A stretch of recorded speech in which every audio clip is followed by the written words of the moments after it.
T.net. I have been doing a ton of Baltimore Positive around here, a lot of politics, a lot of stuff out in the Baltimore or in the buyatoyota.com audio vault at WNST.net and at BaltimorePositive.com, including an incredible chat with Dr. Freeman Rabowski over at State Fair in Catonsville. I hope everybody's checking that out. In the meantime, yes, we still talk football around here in June and beyond. This guy talks football all the time. He'll be around the studios at NFL Network this week if he put it on. OTAs, mini camps, all that good stuff. Omar D. Ruiz, I should say, out on Twitter, has become a pal of mine, getting in and out of Ravens camp. I know you're looking forward to Owings Mills. And, boy, we got a lot of changes around here, Omar. You go out to Owings Mills, I'm going to have to give you a scorecard for this offseason.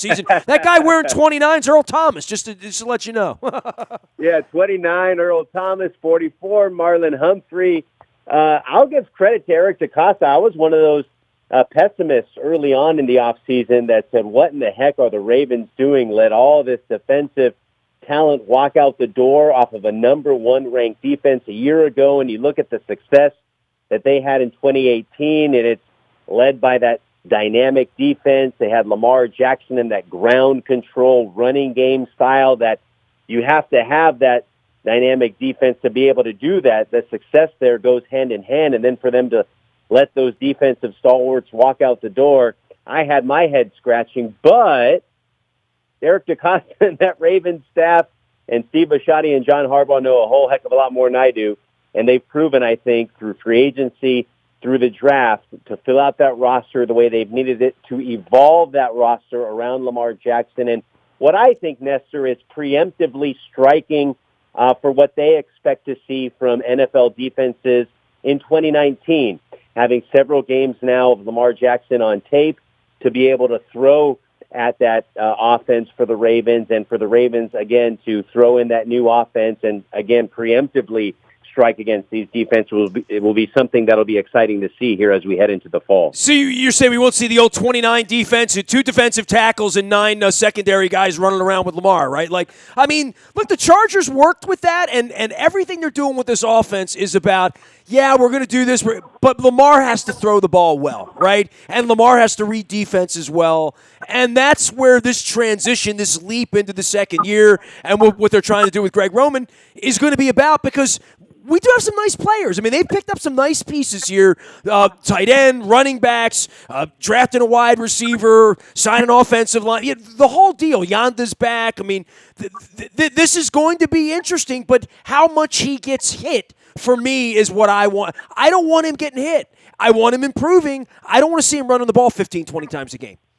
Yeah, and I think that's the point of all that. I even heard Steve Bisciotti say recently that, they don't want Lamar running the ball 20 times a game, and certainly the more you expose your quarterback, the more they're susceptible to those hits. And today's NFL is all about what you can do for your young quarterback. We've seen it, whether it's a new coach for Jared Goff and Sean McVay and the success that they've turned around, and in this case with Lamar Jackson, supplying him with Hollywood Brown, a first-round talent at wide receiver, and then you have Boykin coming out of Notre Dame in the third round, which could down the road end up being a steal. Obviously, those guys have to get on the field and prove that they're capable of where they were drafted, and the solid line. But again, you have Greg Roman, the offensive coordinator, who had that tremendous success with Colin Kaepernick, who was a speed demon on the field when he was at the height of his power. So if they can somehow replicate, Nestor, as you know, in the NFL, a lot of it is not necessarily what you can do, but what you can threaten to do. And if they can have those blockbuster receivers that can threaten to go downfield, and Lamar can hit on a couple of those early and then open the spacing for him to run judiciously and still be potent when he does do so, then that can certainly make, along with Mark Ingram, that offense dynamic and successful. Omar, you mentioned all the players leaving here. Some of them surprising, some of them not. But this has been a test for Eric DeCosta on a morning when he wakes up and C.J. Mosley's suddenly gone and he didn't expect it. And Terrell Suggs says, I'm staying out in the desert. Nobody expected that. So, there certainly were surprises dealt into this offseason. But the one thing that Steve Bisciotti signed up for was stability and keeping Harbaugh around, extending him. Obviously, the stability of Ozzie to Eric has been something we've been talking about for a decade now, that is real. But having John around, having defensive coordinator Wink Martindale, having this system around for these players, this is something we weren't counting on, let's say, on Thanksgiving for sure. Yeah, and I think that's a credit to the organization and to Bisciotti to hold firm with that and, get that stability in place. When you look in the division, take the Pittsburgh Steelers, for instance. They had all sorts of turnover on the roster, as we know, with those big headliners now gone. But, when you have a stable organization, and we've noted with them the 3 head coaches over the last 50 years or so, it seems, and you have a lot of success. And I think, the Ravens had to look no further than their division rival to know that if you might have a little bit of turnover on the roster, but if you have that organizational stability, it could lead to a lot of success down the road. And I think the Ravens coming back from a playoff appearance and several new faces on the roster, but the organizational stability in place could see them get back to the playoffs again in 2019. Omar Ruiz covers this thing professionally. They pay him to do it. The National Football League. He's out there in L.A. most of the time, but getting around to different camps. He'll be in studio this week as well. Omar, you've been around this, a long time. We all know the Browns are winning the Super Bowl, right? I mean, that's all I hear on the NFL Network. That's all I hear anywhere. So I'm just going to go with that, and I'm telling the Browns fans to meet me in Miami Beach in February. Hey, I was in Cleveland when they made the trade for Odell Beckham Jr. and, in fact, was driving on the road. When I first saw, I was a passenger, I was looking at my email, saw the breaking news, pulled over, and it was right next to a restaurant. And a gentleman comes running out of the restaurant, hooting and hollering on the phone with his son. His son had just called him at the restaurant to give him the news about Odell Beckham Jr., and he kept shouting out there on the streets of Cleveland, "We're winning the Super Bowl! We're winning the Super Bowl!" These people. And he was almost in tears. Nestor, he was treating it as if it was the 2016 NBA Finals all over again, with LeBron James leading that team to its first championship since, 64. They were acting the same way when they got that one receiver from New York. So it is more than just media hype. It is more than just us, and promoting the Browns and the potential that they have. It really is a belief there in Cleveland that they're on the cusp of something special. Obviously, we know a lot more goes into it than potential for that team, but at least they have, for once, since they've been back.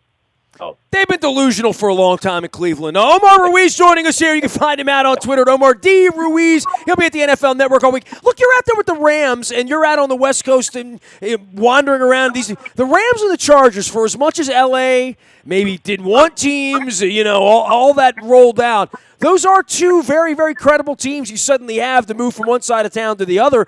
And I hear as much about the Chargers this offseason as I do the Rams. Yeah, it's interesting. I think, the NFL is certainly, this has always been a football town. I think L.A., as from its reputation, maybe because the Chargers haven't drawn what they had hoped, and you see a lot of visiting fans of both Chargers and Rams games. But this is certainly a football town here in Los Angeles, the amount of talent that produces here in the city and the region going on to the NFL. And I think slowly but surely they are developing their fan bases, and the fact that they have been successful the last couple of years, both of these teams, and both of them having Super Bowl aspirations, will be only aided by the state-of-the-art stadium that will open up next year. And a key to all the success is how well they do on the field, as palatial as that new stadium might be. But, yeah, certainly the Rams, coming off that Super Bowl appearance, trying to make inroads further. They had the history here from being here previously, and then the Chargers, coming up from San Diego, I think slowly but surely are developing that fan base. But they'll have to keep it up. I mean, as we know, the Lakers are a mess. The Dodgers are coming off 2 World Series disappointments.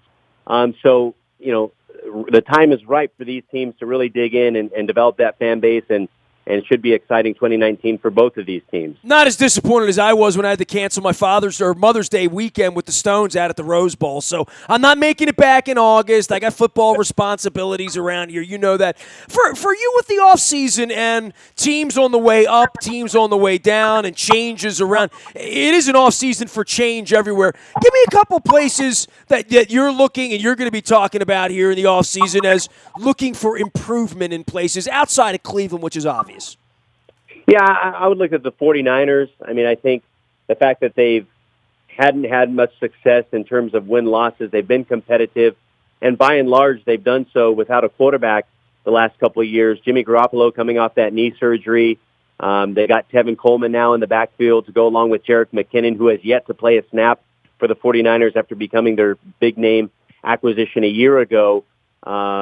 They got Nick Bosa now with the number 2 pick, and really all the pieces are in place for that defense to come together. So I would look for the 49ers to take that step and Jimmy Garoppolo to assert himself as their franchise quarterback for years to come, even though he's already been rewarded with that big contract. Now, I would look for the Seahawks, being here out on the West Coast, for them to take another step forward. Obviously made a playoff run, a surprising playoff run last year, in fact, when everyone thought that they were in rebuilding mode. So now that they have, that roster turned over to that young generation now with Russell Wilson obviously still leading the way, Bobby Wagner will be back and paying attention very closely to what C.J. Mosley got from New York a year ago. That'll be another team that can take a step, not only just to be back in playoff contention, but to have Super Bowl aspirations as well. So the Gruden boys handing Hard Knocks around like hot potato, right? Raiders and Hard Knocks, that would be something, right? How could you not give it to the Raiders? With all those personalities, they signed Richie Incognito recently. You already have Antonio Brown and all the, Facebook Live, potential that he has. I mean, he's already must-watch TV. And he almost got the last coach fired. We'll see how this one goes. So we'll see, what HBO decides to do, but I think it's a no-brainer at this point. A lot of people talking about getting him on next year for when they move to Vegas, but we saw that storyline a couple of years ago when the Rams moved to L.A., for Hard Knocks to have that storyline. So let's just get these blockbuster personalities in there this year, and we'll figure out 2020 next year. I think they're afraid of showing the inside of the Raiders facility at this point. Omar Ruiz here. He's Omar D. Ruiz. One of the great days of my life there with Jack Del Rio and Rod Woodson and Mike Tice. I got to tell you that. But you're getting around here in this offseason. Hey, what is your favorite training camp site that you've been to? I've been asking people about this because a lot of people tell me, and I'm a Ravens guy, Latrobe is an interesting place to go. But I also hear about what's going on up there in the wine country. That's also a nice little sojourn in August. Yeah, I don't think nobody's training camp can compete with the Raiders in Napa. Let's just get that out of the way. So it's really 31 teams competing for number 2. You know what I was surprised by last year, making my first trip to Pittsford, New York, home of the Buffalo Bills, just a little town outside of Rochester. St. John Fisher's the college where they have their training camp. Just a charming little town right there in the Erie Canal. A lot of cool restaurants and shops and everything, and they have a delicious dairy, Pittsburgh Dairy, with some of the best ice cream you'll ever have.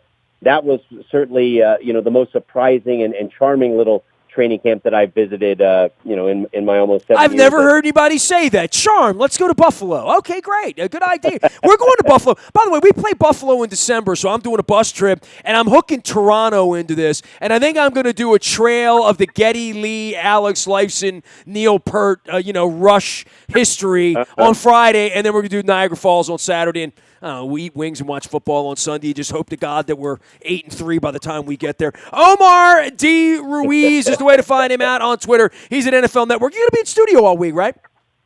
Yeah, I'll be in studio the rest of this week. And, of course, when mini camps roll around, we'll have your coverage. We'll be having 3-hour mini camp specials, both the first week of mini camps and the second week.